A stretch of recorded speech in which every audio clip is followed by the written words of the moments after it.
नमस्कार दोस्तों, welcome back to मैनकोफिन। दोस्तों आज फिर से एक नए स्टॉक्स के बारे में हम बात करने वाले हैं। जैसा कि आप लोग देख रहे हैं इस चैनल पर मैं समय समय पर नए नए स्टॉक्स के बारे में बातें करता रहता हूं।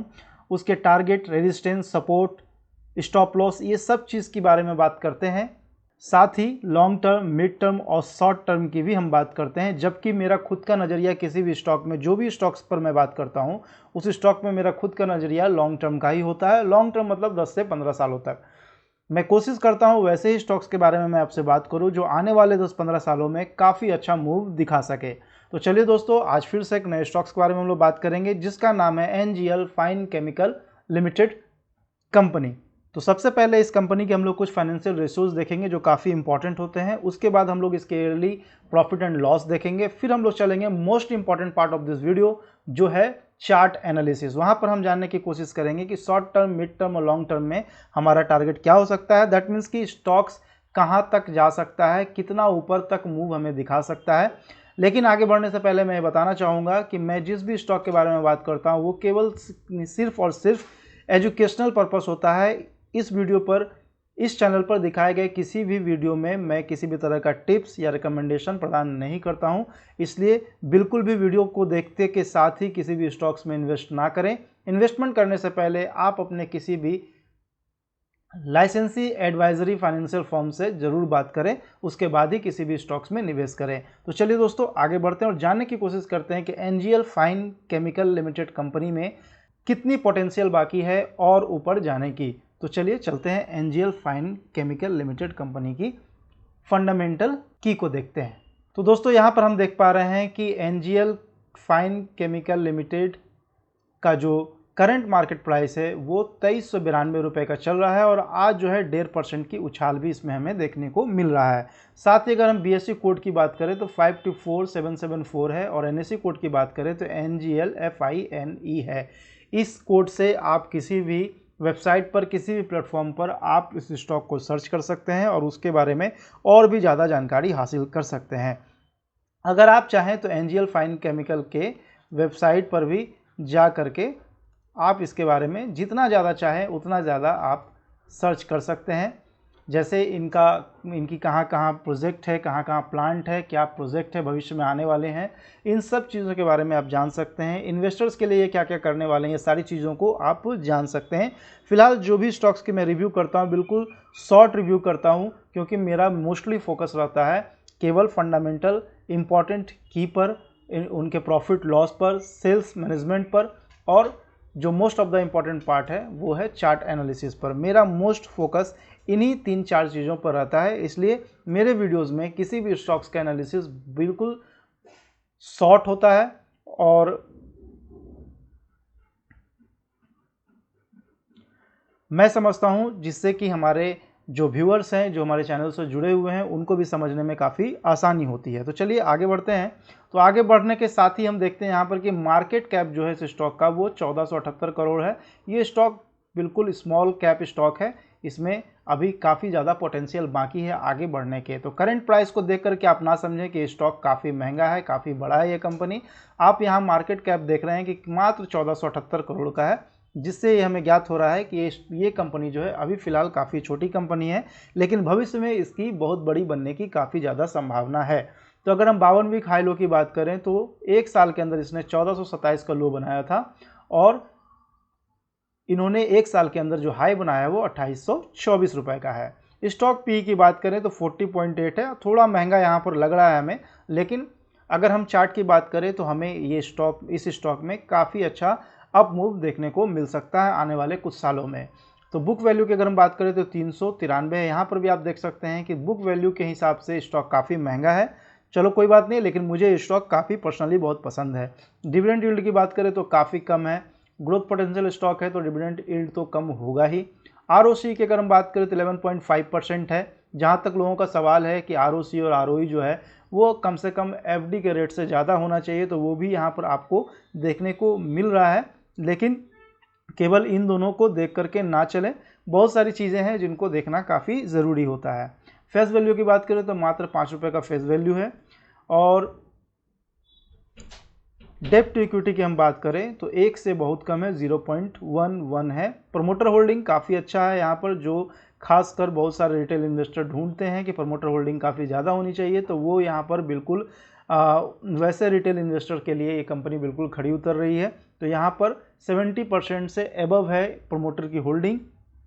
करंट रेशियो की हम बात करें तो वो भी अच्छा खासा है, 2.58 है। इंटरप्राइजेज वैल्यू की हम बात करें तो 1488 करोड़ है, क्योंकि इनका जो डेप्ट है वो काफ़ी कम है, इसलिए इंटरप्राइजेज वैल्यू और मार्केट कैप में बहुत ज़्यादा अंतर नहीं है। प्लेस्ड परसेंटेज की बात करें तो बहुत अच्छी बात है, यहाँ पर 0% इनका शेयर जो है प्लेज है, बिल्कुल भी प्लेज नहीं है। ऑपरेटिंग प्रॉफिट मार्जिन की बात करें तो 10.4% है, थोड़ा कम है, लेकिन आने वाले समय में ये काफ़ी ज़्यादा हो सकता है। नेट प्रॉफिट मार्जिन भी आप देख सकते हैं 7.32% ही है, तो आने वाले समय में ये धीरे धीरे बढ़ सकता है, क्योंकि इसमें पर्सनली मुझे जो है काफ़ी ज़्यादा ग्रोथ दिखने वाली है। नंबर ऑफ इक्विटी शेयर्स काफ़ी कम है, 0.62 है। तो दोस्तों ये था एनजीएल फाइन केमिकल लिमिटेड का कुछ फाइनेंशियल रेशियो जो काफ़ी इम्पॉर्टेंट था, काफ़ी मायने रखती है इस कंपनी के लिए, तो इसको ज़रूर ध्यान में रखें। इन चीज़ों को देखना काफ़ी ज़रूरी होता है किसी भी स्टॉक में निवेश से पहले। वैसे तो किसी भी स्टॉक में निवेश करने से पहले उस स्टॉक में बहुत सारी चीज़ें देखनी चाहिए, लेकिन जो आप अगर संक्षेप में यूँ कहूँ तो शॉर्ट टर्म में अगर किसी भी स्टॉक के बारे में जानकारी लेना चाहते हैं तो इन सारी चीज़ों को देखना काफ़ी ज़रूरी होता है। तो दोस्तों ये था फंडामेंटल्स की कुछ जो काफ़ी इंपॉर्टेंट थे। अब हम लोग इस कंपनी के एनुअल प्रॉफिट एंड लॉस को देखने चलते हैं। तो चलिए इस स्टॉक के एनुअल प्रॉफिट लॉस को भी देख लें। दोस्तों तो अब हमारे पास इस स्टॉक का एनुअल प्रॉफिट लॉस खुल गया है, और यहाँ पर जो है अगर आप इनका सेल्स और प्रॉफिट देखेंगे पिछले 10 सालों का तो बिल्कुल दीवाने हो जाएंगे। तो यहाँ पर सेल्स की अगर हम बात करें तो 2012 में इनका मात्र 36 करोड़ का सेल्स था, जो अब बढ़ करके 275 करोड़ का हो गया है। तो करीब करीब यहाँ से इनका जो सेल्स है वो 9-10 गुना बढ़ गया है। तो अपने आप में 10 सालों में इतना बड़ा मूव, इतना बड़ा जो सेल्स का इन्होंने अपने सेल्स को जो बढ़ाया है वो अपने आप में एक बहुत बड़ी बात है। तो इसको बिल्कुल भी कंसिडर करके चलें, काफ़ी ज़्यादा इम्पॉर्टेंट है किसी भी स्टॉक में निवेश करने के लिए। देखो आप प्रॉफिट को किसी भी तरह से बढ़ा सकते हैं, लेकिन सेल्स को बढ़ाने के लिए आपको अपने दरवाजे से बाहर जाना ही पड़ेगा, अपने कस्टमर के पास जाना ही पड़ेगा, उनको अपने प्रोडक्ट को दिखाना ही पड़ेगा, उनको अपने विश्वास में लेना ही पड़ेगा। तो इसलिए सेल्स काफ़ी इम्पॉर्टेंट रखता है कि किसी कंपनी का सेल्स कितना है। तो चलिए ये था सेल्स हमारा। एक्सपेंस की बात करें तो बिल्कुल अकॉर्डिंग सेल्स है, 32 करोड़ का इनका एक्सपेंस था, जो अकॉर्डिंग टू सेल्स इनका एक्सपेंस भी बढ़ा है, जो 246 करोड़ हो गया। अब अगर ऑपरेटिंग प्रॉफिट की बात करें, ऑपरेटिंग प्रॉफिट मतलब सीधा सीधी प्रॉफिट, यानी कि मैंने जो बनाया उसमें जो मेरा पैसा लगा उसको बेचने के बाद जो अमाउंट आया उसको मैंने माइनस कर दिया, तो ऑपरेटिंग प्रॉफिट हमारा निकल गया। तो ऑपरेटिंग प्रॉफिट की बात करें तो ये 4 करोड़ था 2012 में, जो बढ़ करके 29 करोड़ हो गया। और टीटीएम की बात करें तो टीटीएम को भी हम लोग यहाँ पर छोड़ दे रहे हैं, क्योंकि टीटीएम जो है वो एक संभावित दर होता है, तो जब रिजल्ट आएगा तो फिर हम लोग इस पर बात करेंगे। अब अगर हम नेट प्रॉफिट की बात करें तो नेट प्रॉफिट जो था वो 1 करोड़ था इनका 2012 में, और 2012 के बाद 2023 में जो इनका नेट प्रॉफिट है वो 20 करोड़ हो गया। यानी कि 10 साल में इन्होंने अपने नेट प्रॉफिट को 20 गुना तक बढ़ा दिया है। तो ये अपने आप में एक बहुत बड़ी बात है इस कंपनी के लिए। लेकिन अगर इनके कुछ साल पहले अगर हम देखें तो इन्होंने 55 गुना तक प्रॉफिट बढ़ाया था, 52 गुना तक प्रॉफिट बढ़ाया था। लेकिन हमें जो है एक एवरेज लेकर के चलना है, जो एक काफ़ी अच्छी बात है कि इन्होंने अपने प्रॉफिट को 55 गुना तक ले गया, फिर 52 गुना तक ले गया, और अभी भी 20 गुना पर कंपनी चल रही है। तो देखो किसी भी कंपनी का सेल्स प्रॉफिट घटता बढ़ता रहता है, तो किसी भी 1 साल का या 2 साल का देख करके में नहीं चलना है, एक एवरेज लेकर के चलना है 10 साल 5 साल का। तो अगर एवरेज की हम बात करें तो यहाँ पर इन्होंने अपने प्रॉफिट को पिछले 10 साल 12 सालों में 20 गुना से 50 गुना तक इन्होंने बढ़ाया है। तो हमने यहाँ पर इसके प्रॉफिट एंड लॉस स्टेटमेंट को भी देख लिया, फंडामेंटल कीज तो हम लोगों ने देखा ही है। अब हम लोग सीधा चलेंगे चार्ट पर, वहाँ से इस स्टॉक्स के टारगेट, रेजिस्टेंस, सपोर्ट लॉस और स्टॉप लॉस और सपोर्ट को जानने की भी कोशिश करेंगे। तो चलते हैं चार्ट पर। तो दोस्तों देखो ये जो है एनजीएल फाइन केमिकल लिमिटेड का चार्ट हमारे सामने खुल गया है, और यहाँ पर मैं एक लकीर खींच देता हूँ जिससे थोड़ा हमें समझने में आसानी हो। तो दोस्तों देखो यहाँ पर हमने एक सपोर्ट लाइन खींचा है। वैसे आप देखोगे तो एनएसई पर ये स्टॉक 2022 में लिस्ट हुआ था, लेकिन अगर बीएसई पर आप देखोगे तो 2004 के आसपास ये स्टॉक लिस्ट हुआ था। तब से लेकर के अभी तक इन्होंने 180 गुना का रिटर्न दे दिया है, यानी कि पिछले 20 सालों में इसने 180 गुना रिटर्न दिया है। 180x रिटर्न इन्होंने दिया है पिछले 20 सालों में। तो ये BSE पर लिस्ट थी कंपनी और 2022 के आसपास जो है ये NSE पर भी लिस्ट हो गई और अब इसमें जो है एक अच्छा बड़ा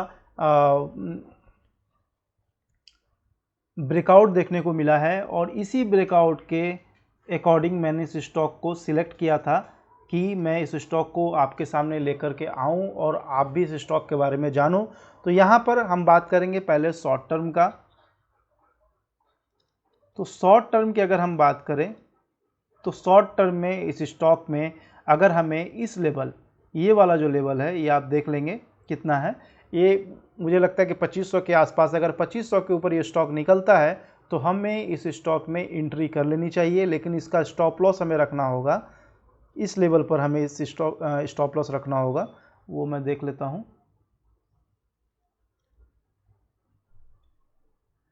करीब 2255 रुपये पर हमें स्टॉप लॉस रखना होगा। हमें स्टॉप लॉस कहाँ रखना है,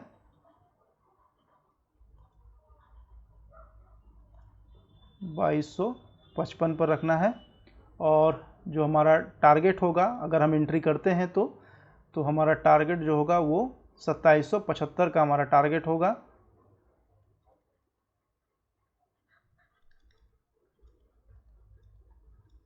$2775 का हमारा टारगेट होगा, बिल्कुल याद रखिएगा। हमारा स्टॉप लॉस क्या होगा 2255 का और टारगेट जो है वो 2775 का होगा। ये शॉर्ट टर्म का हमारा ट्रेडिंग स्ट्रैटेजी रहेगा कि अगर हम शॉर्ट टर्म में इस स्टॉक में आते हैं तो हमें कहां पर एंट्री करना है और कहां पर हमें एग्जिट करना है। तो एंट्री लेवल क्या हो गया, ये हमारा जो है एंट्री लेवल हो गया।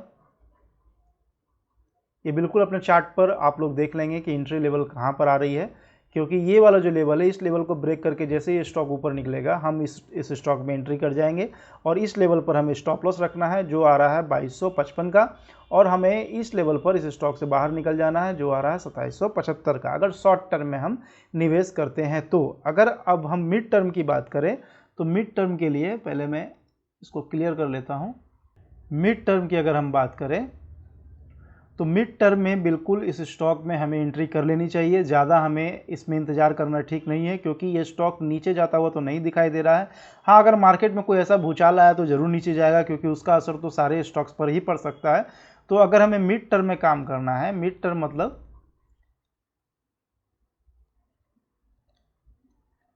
मिड टर्म में अगर हमें काम करना है, मिड टर्म मतलब 12 से 24 महीना के लिए अगर हमें काम करना है। अब देखिए सब लोगों की अलग अलग परिभाषा होती है। मेरी परिभाषा मिड टर्म जो है 12 से 24 महीना के लिए है। बहुत सारे लोगों की 6 महीने से 12 महीने के लिए होती है।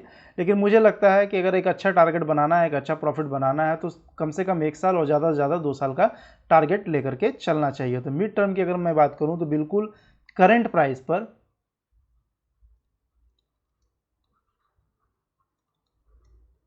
प्राइस एंट्री लेवल होगी, जो भी प्राइस अभी चल रहा है बिल्कुल उसमें एंट्री कर सकते हैं।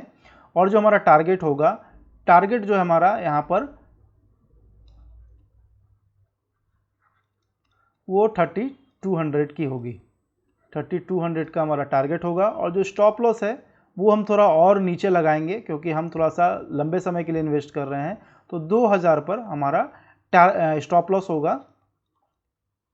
और अगर आपको लगता है या हमें लगता है कि हमें स्टॉप लॉस नहीं रखना चाहिए, इसके नीचे आए तो हमें होल्ड कर लेना चाहिए, तो बिल्कुल स्टॉप लॉस ना लगाएं। मैं वैसे भी लोगों को कहता हूं कि बिल्कुल अगर केवल प्रॉफिट बनाना है तो स्टॉप लॉस लगाना छोड़ दीजिए, क्योंकि स्टॉप लॉस आपको कई बार धोखा देता है और जो है अच्छे स्टॉक्स में भी हमें लॉस हो जाता है। तो फिलहाल मैं यहाँ पर जिनको जल्दबाजी है, जिनको जल्दी पैसे कमाने हैं, उनके लिए मैं यहाँ बता दूँ कि स्टॉप लॉस जो है वो 2000 का लगा सकते हैं और टारगेट जो है वो 3200 का रहेगा टारगेट।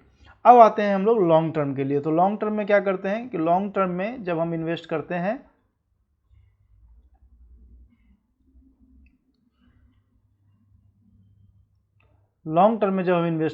तो लॉन्ग टर्म में हमें ज़्यादा देखने की ज़रूरत नहीं है, क्योंकि लॉन्ग टर्म में इन्वेस्ट करने के लिए हमें बिल्कुल 10 years, at least 10 years to 15 to 20 years के लिए तो इन्वेस्ट करना ही करना है, क्योंकि 10 ईयर्स से 10 साल से 15-20 सालों के लिए अगर हम किसी स्टॉक में निवेश करते हैं तो हम किसी भी परिस्थिति में, चाहे कितना भी मार्केट नीचे गिर जाए, हम हर हाल में उस स्टॉक से प्रॉफिट बनाने की स्ट्रेटेजी बना लेते हैं। तो इसीलिए लॉन्ग टर्म में पैसा बनाना है, परमानेंट पैसा बनाना है, मार्केट में परमानेंट पैसा बना के ही निकलना है, तो आपको ये लॉन्ग टर्म का सहारा लेना ही पड़ेगा, क्योंकि लॉन्ग टर्म ही एक ऐसा हथियार है स्टॉक मार्केट में जो आपको कभी लॉस नहीं देती है। तो लॉन्ग टर्म का मतलब क्या है? मिनिमम 10 ईयर्स टू 15 ईयर्स और टू 20 ईयर्स, ठीक है। तो अगर लॉन्ग टर्म के लिए हम इन्वेस्ट करना चाह रहे हैं तो बिल्कुल आंख बंद करके हमको इसी प्राइस पर इन्वेस्ट कर लेना चाहिए, और कोई स्टॉप लॉस लगाना नहीं है, ना यहाँ पर लगाना है ना यहाँ पर लगाना है, कोई भी स्टॉप लॉस हमें नहीं लगाना है, बस बिल्कुल लगा करके भूल जाना है, क्योंकि ये स्टॉक मेरे ओपिनियन में काफ़ी अच्छा स्टॉक है और आने वाले 10-15 सालों में काफ़ी अच्छा ये स्टॉक हमें रिटर्न दे सकता है। इसलिए मैंने इस स्टॉक को सिलेक्ट किया था आपके समक्ष लाने के लिए, इसलिए मैंने इस स्टॉक को सिलेक्ट किया आपसे इसकी चर्चा करने के लिए। तो लॉन्ग टर्म व्यू ही मेरा रहता है, इसलिए हमेशा मैं उसी स्टॉक्स को सिलेक्ट करता हूं जो लॉन्ग टर्म में एक अच्छा मूव दिखा सके। तो देखो, मार्केट में कुछ गारंटीड तो नहीं है, लेकिन एक प्रिडिक्शन है कि हाँ, आप खुद का एक प्रिडिक्शन है, खुद की एक ओपिनियन है कि ये स्टॉक जो है एनजीएल फाइन केमिकल लिमिटेड आने वाले 10-15 सालों में काफ़ी बड़ा मूव दिखा सकता है यहाँ से भी। तो हमें कहीं पर भी स्टॉप लॉस नहीं लगाना है, ना यहाँ लगाना है, ना यहाँ लगाना है, ना यहाँ लगाना है, ना ही यहाँ लगाना है, ना ही यहाँ लगाना है।